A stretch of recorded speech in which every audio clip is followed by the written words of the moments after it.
Don't you know that playing with women is an art, and cheating is what makes a man? Don't you think I'm such a gorgeous husband? I've reached my limit. I am Martha, 52 years old. I work part-time as a cleaning lady in a nursing home. I have been married to a janitor my age for 25 years. We have 2 children, Harry and Joan. They are both college students. One day before work, my husband started holding a bottle I had never seen before, and I was like, huh, perfume? I raised my eyebrows because my husband had never used perfume since we were married. Then he gave me a condescending look and said something about why I shouldn't use perfume. No, it's not bad, but I'm not saying it's bad. Why all of a sudden? I simply asked him about it. A man of any age needs to improve himself, and suddenly a woman is no longer a lady when she has a child.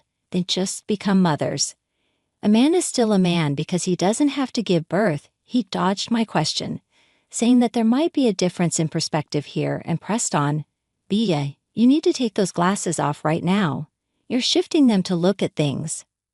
I'm changing to vision-colored lenses at work because I want to take care of myself at my age, I explained.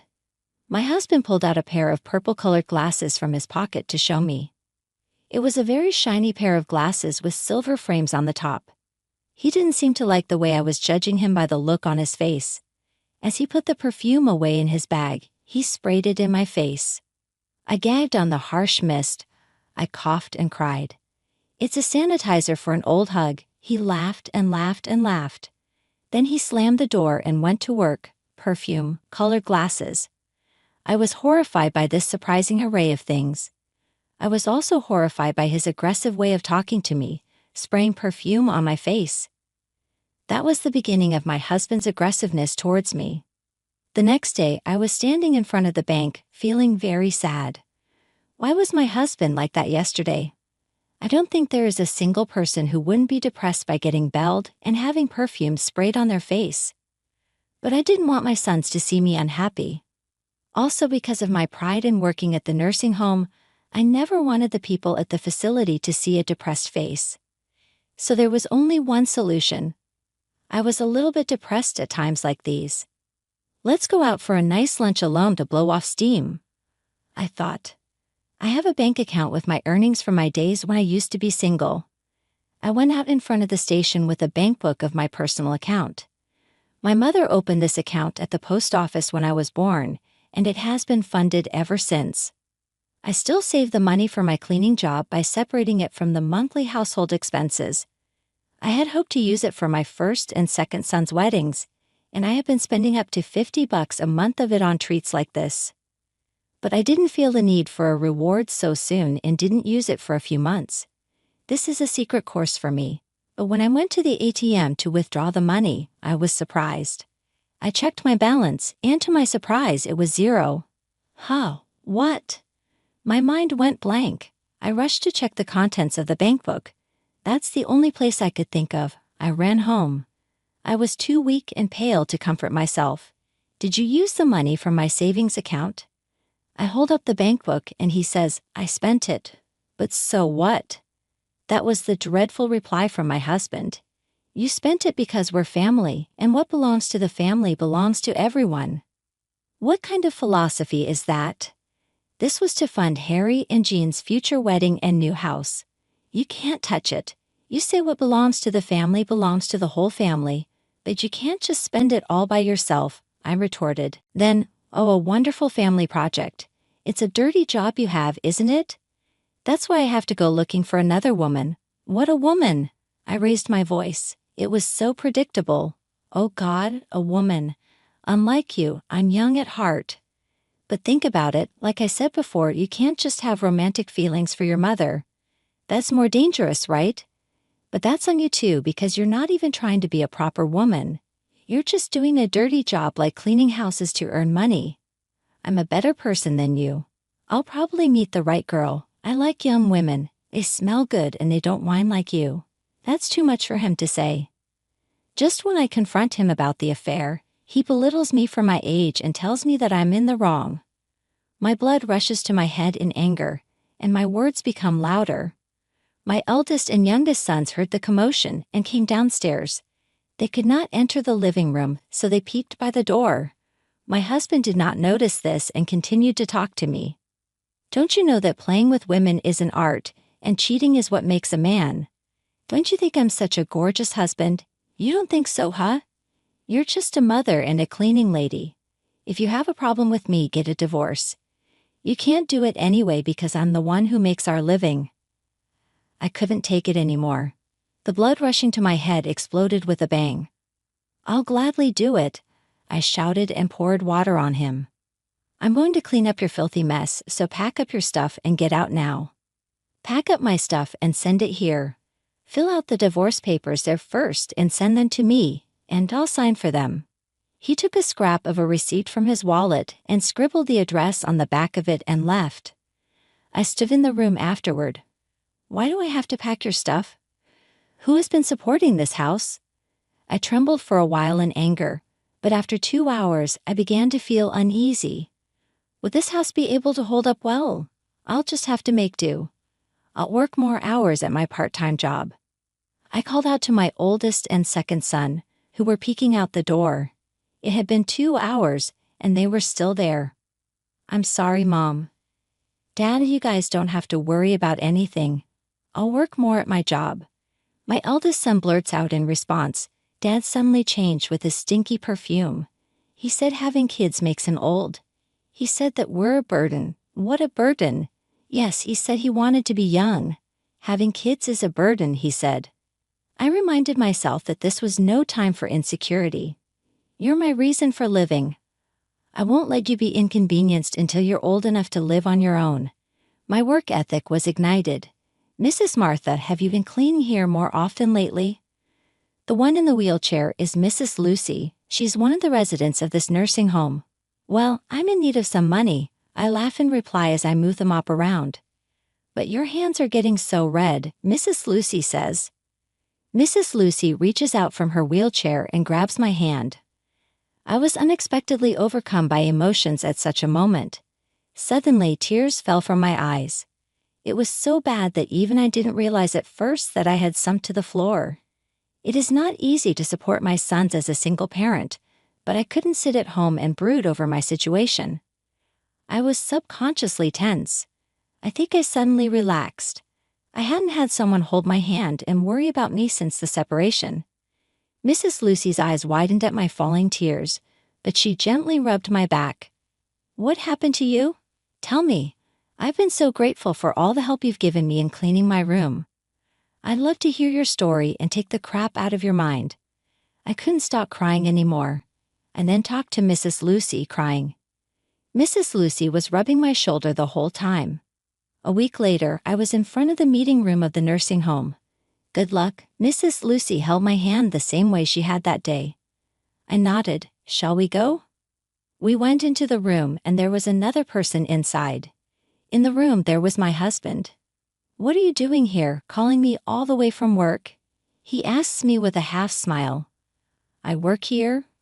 Poor you, so you're going to say, please come home. After all, are you going to get down on your knees and say you can't make ends meet? My husband is smirking, wearing his new glasses.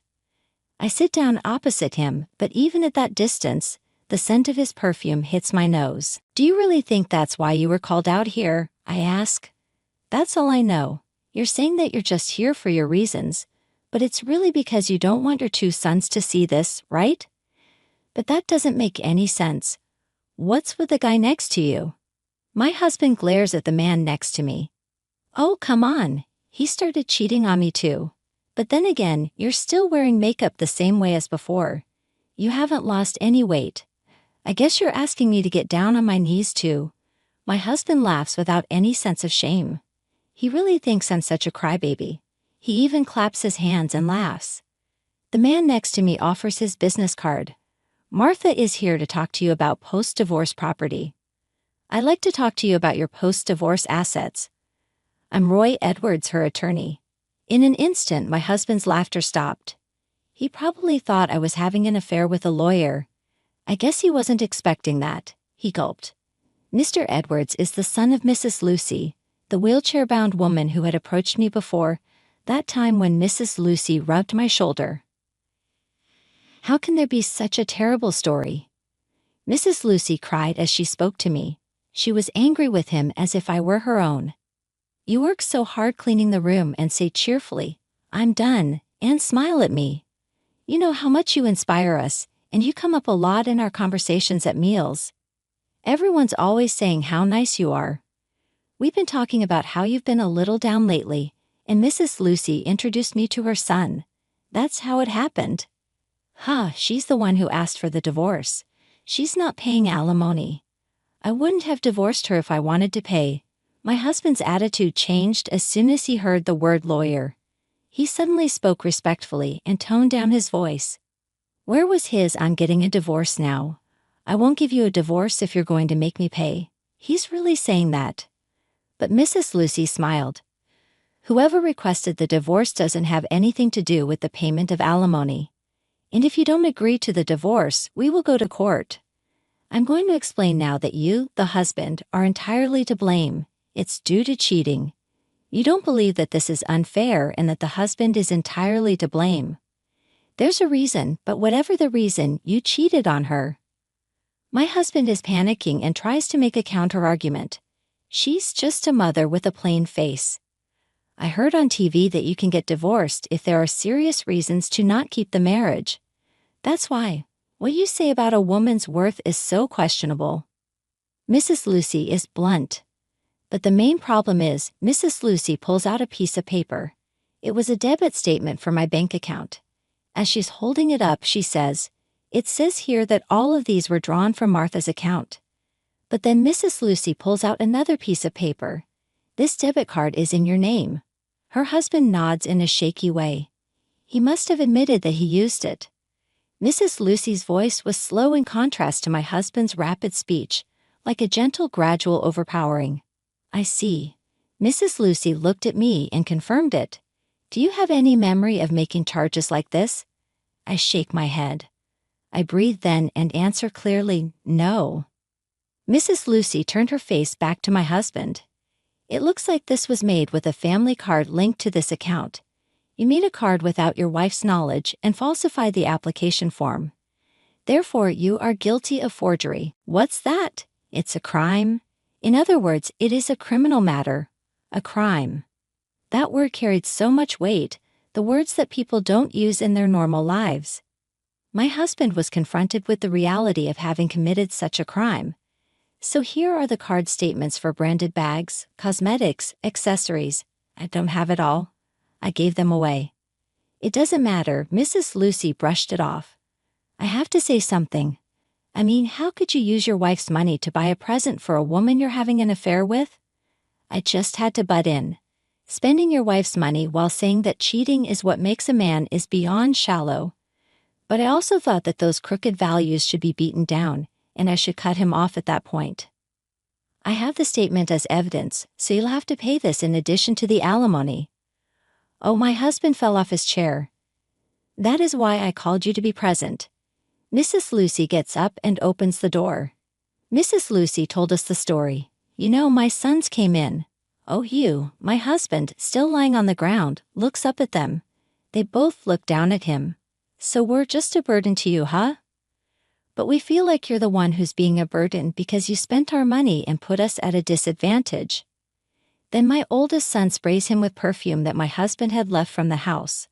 I'll disinfect you. Get out of our house, he cried the whole time I washed him. For a while, shall we go? We have nothing more to talk about. Mrs. Lucy urged me to go. We left the room, leaving my husband snotty-nosed and shaking. The people from the nursing home were waiting for us outside. How did it go, Mrs. Judy? A client from the nursing home who was in a wheelchair was in the front of the group and called out to us. It was fine, Mrs. Lucy's son replied. Everyone applauded. I look back at the meeting room. I wonder if my husband can hear the applause as he breaks down into tears. I was able to have this ending. With everyone at the nursing home, my oldest and youngest sons in the end, my husband and I were divorced. Mrs. Lucy was right. I got my alimony and my money back. My husband was thrown out penniless. Of course, I got my alimony from the other woman too. Thanks to that, they split up. I'm no good without someone. I also got an email from him, crying to get back together with me. I'm not your mother, I blocked his calls. The day came when I had to withdraw half of the money from my savings account. That day was my eldest son's wedding. He's wearing a tuxedo, and his beautiful wife is standing next to him. My eldest son approached me. Give me your hand, and he places a small gift box in my hand. Thank you for raising me. I didn't know what to give you as a present, so I heard that you needed something to write your name with in the cleaning schedule. So it's a pen. My second son peeks out from behind me. My brother said he wanted to thank you for everything. I wanted to do that too, so I also put in a little something. I almost cried. I'll save my tears until the ceremony. I look up. Thank you, Mom, for everything you've done. Your hands make me and Jean proud. I look at my dry hands and the bride holds them for me. I know a good hand cream. I'll buy some and come over.